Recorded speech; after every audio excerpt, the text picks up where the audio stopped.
Welcome back to the SportsMax Zone. The International Cricket Council, ICC, has charged the former West Indies star Marlon Samuels with 4 counts of breaching its anti-corruption code. The charges include failing to disclose to the designated anti-corruption official the receipt of any gift, payment, hospitality, or other benefit that was made or given in circumstances that could bring the participant or the sport of cricket into disrepute. Failing to disclose to the designated anti-corruption official receipt of hospitality with a value of US $750 or more. Failing to cooperate with the designated anti-corruption official's investigation. Obstructing or delaying the designated anti-corruption official's investigation by concealing information that may have been relevant to the investigation. Now, the charges relate to the 2019 edition of the Abu Dhabi T10 organized by the Emirates Cricket Board. Samuels was picked by Karnataka Tuskers but did not play a game in the tournament. The 40-year-old has 14 days to respond to the charges. In the meantime, Cricket West Indies issued this statement on the matter. It said, CWI remains firm in denouncing any such activities within the sport and fully supports the ICC Anti-Corruption Unit in their efforts to rid the sport of all corruption. While this ongoing investigation continues, CWI will not make any further comment in respect of the charges. The West Indies Players Association also was quick to post with its statement. It said it has conducted several seminars with players on a wide range of issues, including anti-corruption and match fixing. WIPA says, we have further conducted joint seminars with Cricket West Indies and have partnered with the Federation of International Cricketers Associations, FICA, to have such information accessible at any time via an online platform. WIPA says it will continue to educate cricketers about pertinent issues that contribute to their personal and professional development and help to safeguard the sustainability and integrity of the sport. It says, we take this opportunity to again urge all West Indian cricketers to play their part in protecting the sanctity of the sport we all love. So WIPA, their statement on the table. Cricket West Indies, their statement also on the table. What is the statement from Ramarak and Whitaker? Well, I'm glad that WIPA came out and they said, they reminded the public because, sometimes a lot of us want to think that players act because of ignorance and they didn't know better. So I'm actually very happy that WIPA took the time to say, all right, it's not that the players don't know because we pump money, we ensure that we do courses and we alert the players, we educate them to ensure that we protect the sanctity of the sport, as you said, George. And I felt as if this didn't come as a surprise for me because I remember sometime last year I was a part of the zone team and we had gotten information that there were anti-corruption individuals in Jamaica. Of course, those things were passed off as rumors, but now it's coming to light that they probably were actually really here. Yeah, I think one of the significant things here, George and Mariah, is that up to this point, the utterances coming from the CWI and WIPA suggesting that the CWI has not formally given all of the details, and unlike some situations in the past where we've seen bodies come to the defense of a player, the general narrative is we've seen this ICC release, it is being investigation, a reminder that we don't condone corruption in cricket, and that's where it's at the moment. The CWI specifically said they haven't been given any details on the charges, only what the ICC has presented up to this point. We haven't heard anything from Marlon Samuels himself, and this is a hugely disappointing story up to this point as we await all the details and the ramifications of this. Well, I want to balance the scales somewhat. Maybe balance the scales is a bit strong, but I want to just put on the record that even as well, no, let me not do it this way. Let me ask you then, Lance. When you say you are disappointed, what do you mean specifically? I'm disappointed with this story because he has been charged. So the fact is, while guilt or a full conviction isn't on the table at the moment, he has been charged. So it is disappointing for a West Indies cricketer to be caught up in a story like this, especially someone who had been found guilty of a corruption charge in the past. Right, got you, because it was good to clear that up, because you know that people will watch and listen and say that, well, we are basically convicting him already. The fact is, he's innocent until proven guilty. He'll have his day in front of the tribunal and he'll be able to plead his case. What is certain about the case is this. According to the ICC's own anti-corruption rules and the section dealing with sanctions and the offences under the corruption code, if found guilty, and again, Marlon Samuels on this day in sports at this point in time is an innocent man of these charges. He has the opportunity to defend himself.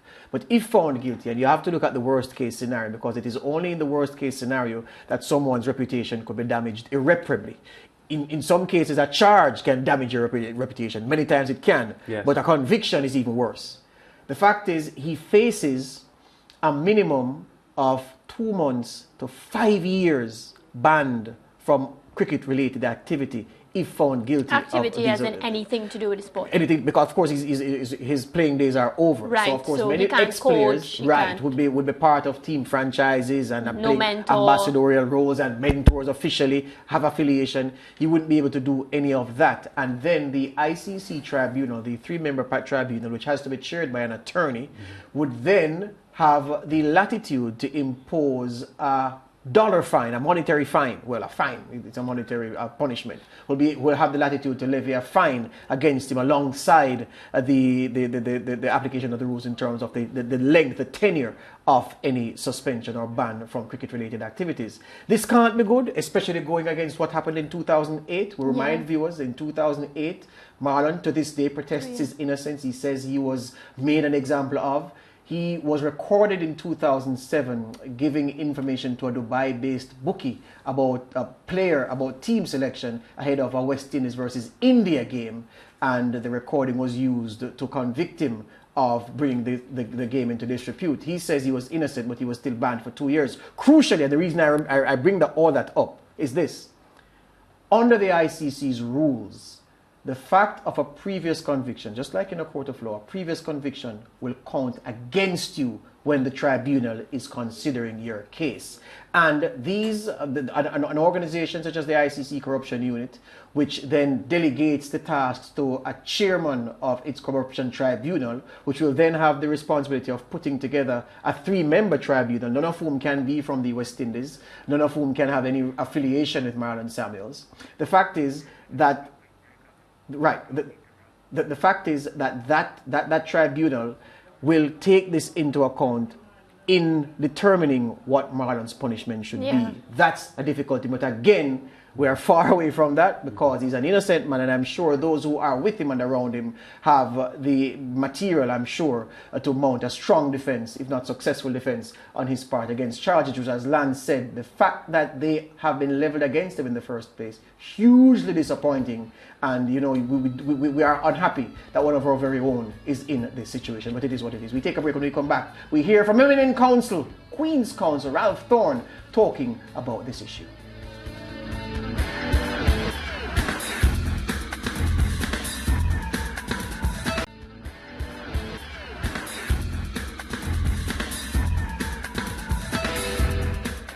Back with us on the SportsMax Zone, the ex-West Indies star Marlon Samuels finding himself in hot water yet again, the subject of 4 counts of breaching the ICC anti-corruption code dating back to his stint in the Abu Dhabi T10 League in 2019. And the ICC issuing that statement and telling the player that he had 14 days to respond to the charges from the date of him being notified of the charges. And we wait to see what, if anything, Marlon Samuels and his handlers have to say about that issue. It's a story that has gone viral. We've turned to eminent counsel for perspective on this situation. We're talking now to Attorney at Law, Queen's Counsel Ralph Thorne, for his perspective. QC Thorne is MP for Christchurch South in Barbados' lower house. So good afternoon, QC. Welcome to the program. Good to have you. Good afternoon, George. Always my pleasure. Excellent. As I looked at the charge sheet against Marlon Samuels, Queen's Counsel, I said to myself, well, what is the threshold of the evidence that the tribunal will have to present for Marlon Samuels to be found guilty of the charges? In a criminal court, places that you know so very well at the back of your hand, it is you have to prove beyond a reasonable doubt. In the civil court, the threshold is much lower. In a tribunal that will be empaneled to hear Marlon's case, what will it have to be for them to find the West Indian guilty? You are correct that in a criminal court, the burden of proof is proof beyond reasonable doubt. And as we always say, that means the judge will say to the jury, you cannot convict unless you're absolutely sure. That is what beyond reasonable doubt means. In a civil court, we call it a balance of probabilities. That is to say, if perhaps the person did it, perhaps he did not, but you err or you fall on the side of he did it. That's the balance of probabilities. The ICC code has interesting language, George. It says that the tribunal should be comfortably satisfied. Now that is novel, that is new to me. Comfortable satisfaction is a new one, but it defines itself in the code itself. It says that comfortable satisfaction falls somewhere between balance of probabilities and proof beyond reasonable doubt. So we're somewhere in the middle of the civil standard and the criminal standard. Yeah. Do you find problematic the part of the code that says a previous conviction will, my terminology now, almost be held against the, let's call him the defendant in this case, Marlon Samuels, because you'd like to believe that you enter into these proceedings, if you are charged, as a man who will be judged only by the set of circumstances that bring you in front of the tribunal in this specific instance, and not colored by something that happened in the past, especially if the threshold for conviction is as we've agreed. Yes, a previous conviction, generally speaking, is relevant at the stage of sentencing. It is probably not in the best interest of justice if you refer to a previous conviction before the charge is actually before the sentence, and that is to say, while evidence is being taken. While evidence is being taken, it is probably not the best principled approach to hold a man's previous conviction against him. In other words, a previous conviction should not add to the evidence. Every trial is a new trial. Every new trial ought to be fresh for the tribunal. The tribunal should not be hearing evidence while that evidence is being colored by a previous conviction. But as I've said to you, it becomes relevant at the stage of sentencing. At the stage of sentencing, you want to know if the chap is a recidivist, if the chap has been doing this kind of thing before. But it is probably not the best practice to consider a previous conviction while you're taking evidence, because it is prejudicial. It is prejudicial. Every man that comes to the court must come as a fresh being, must come as a fresh person in the dock. And the evidence being led against him must be the only evidence. Yeah, and of course, once Marlon Samuels was notified, he has 14 days to respond.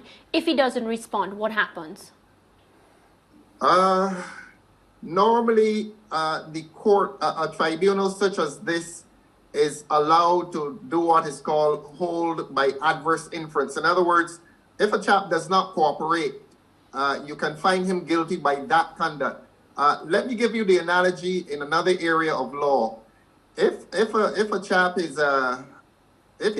chap is before domestic court, and the lady is saying, look, this man is the father of my child, and he refuses to take a blood test. Well, what we do these days is DNA.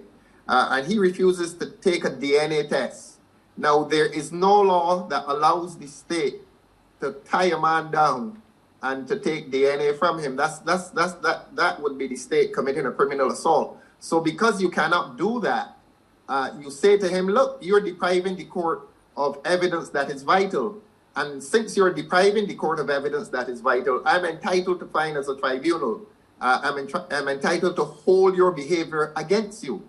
I'm entitled to come to an inference that is adverse to you. So that happens in other courts. Yeah. Raf, you have represented cricketers in the past in various situations when they have needed legal representation. Yes. What is your gut feeling about this case? If Marlon Samuels comes to you and wants you to represent him here, is this a case you would take? I don't refuse. The only cases I refuse are sexual assaults on minors, and I take conscientious objection to that. Yes, I take it. I want to ask you, though, before I answer that question, when did Marlon Samuel last play international or domestic cricket? 2018. International? 2018, Yeah. he played international cricket in 2018. And domestic? I'll tell you why. Franchise I'll tell cricket you in why 2018 as well. 2018. Lovely. He has under this document, the code, there seems to be a limitation of 2 years. If a chap has not played cricket for 2 years, either international cricket or domestic cricket, the code seems to be saying that constitutes itself as a limit on the ICC against proceeding against him. The ICC would describe, the code describes him as a participant. If a person has not been a participant for 2 years or more, the code seems to be saying that you cannot charge him. And that is the information I'd want to give to his lawyers up front. I saw, it's interesting you say that, Queen's Counsel, and of course we defer to your superior knowledge of these things. I think I saw something in the code that spoke to a statute of limitations for bringing charges against, let's use the catch-all term, participants. And that statute stretched beyond 5 years, because I was doing the counting back in my head as well to see if that was a way out for his legal team. So I'm wondering how does what you saw reconcile with the fact of the statute of limitations for bringing charges for those who breach being more than 5 years? Excellent. Look, George, the statute of limitations provision in the code itself says 10 years. But what that says is that you cannot charge a participant for an offense that took place, I beg your pardon, more than 10 years prior to the date on which you're charging him. What is interesting here, he must be a participant, he must be a player, he must be an active player. So the statute of limitations within the code itself applies to persons who are active players, who are participants. Question for you then, all right? So yeah, he must be playing. He must be playing. If let's say any one of your people, I don't want to call a name, but any person who is playing now, that statute of limitations applies to him. Yeah. It said you cannot charge a player for an act that took place more than 10 years. But now, the 2-year provision is different. Let me ask it this way. The 2-year provision applies to a person who is no longer playing. Yes. So that more than 2 years after he has ceased to play, you cannot charge him. Let me ask it this way. Let me ask it this way then. All right. If you think of... Because you're following me. Absolutely. And I'm with you. Your provision applies only to persons who are active. Yes, your point is pellucid, Counsel. But here's the thing. If we're thinking about, say, for instance, let's use bleach as an example. You know that bleach has active ingredients and inactive ingredients, right? Active ingredients and inactive ingredients. But on a whole, they constitute the component elements and parts of the substance that you buy in the shop as bleach. In this case, Marlon didn't actually play for the Tuskers, but he was listed as among the playing staff. And I'm wondering if the strength of that association will not be perhaps the central bone of the defense if it is that counsel chooses to mount a defense on his behalf. That's a good point, George, because the code does not only apply to players, it applies to the staff as well. Managers, anybody who is intimately connected with the game. So that if he was named in a squad, he is considered to be a participant. And if he's named in that squad, having been so named within the last 2 years, then you can charge him. But if he has not been associated with the game as player, manager, umpire, anything, if he has not been so associated within the last 2 years, I'm afraid the code may not apply to him. Yeah, we spoke of... The code is a contract. It's a contract between the player and the ICC. That's what it is. It's a contract. And you cannot, after a contract has ended or after a player's career has ended, you cannot invoke the terms of that contract against him indefinitely. Yeah. It is akin to a contract of employment. There are contracts of employment that say to you, after your employment has ended, we have a non-competition clause. In other words, you can't leave SportsMax and go to your competitor let's say 2 years after you've left SportsMax. And that's a case in which a contract, the terms of a contract may be invoked against you after the contract has ended. Yes. Yeah. Finally, Queen's Counsel, when I consider what Marlon said publicly after his mishap in 2008, let's call it that, which ended, of course, in 2010. And he said, look, you know, I don't feel the tribunal did right by me because I felt they made an example out of me. I maintained my innocence. I was, in other words, he was stitched up. That's what he said. And he said those words to that effect. I'm wondering if that would have any effect on how the tribunal considers the current matter. If they will say, well, we're dealing with a man who doesn't respect the authority of the tribunal in its findings, and perhaps it is that we may need to double down on the punishment that we're meting out. What say you? I think I read somewhere many years ago that men are not angels and we're subject to foibles. And I'm sure they'll be influenced by his past indiscretion. I'm sure they will be. They're humans. They're not angels. Hear you on that. QC, thank you for your time this afternoon. We watch and we hope for the best. Always a pleasure. I hope for the best too for him. He has my sympathy, actually. Absolutely. Thank you very much. Queen's Counsel Ralph Thorne, their MP for Christchurch South in Barbados, but talking to us from his professional perspective as an eminent attorney on Marlon Samuels' travails with the ICC and that 4-count breach of the Code of Conduct. Back with more on the SportsMax Zone after this. Yeah, well, anyway, before we go, the European Cricket Championship is on the home of champions. Remiss of me to skip without telling you that action continues Thursday with Portugal against the Netherlands at 2 a.m. 3 ECT, followed by Hungary against Austria on SportsMax 2. The tournament ends October 8th, so there will be riveting action all the way until then.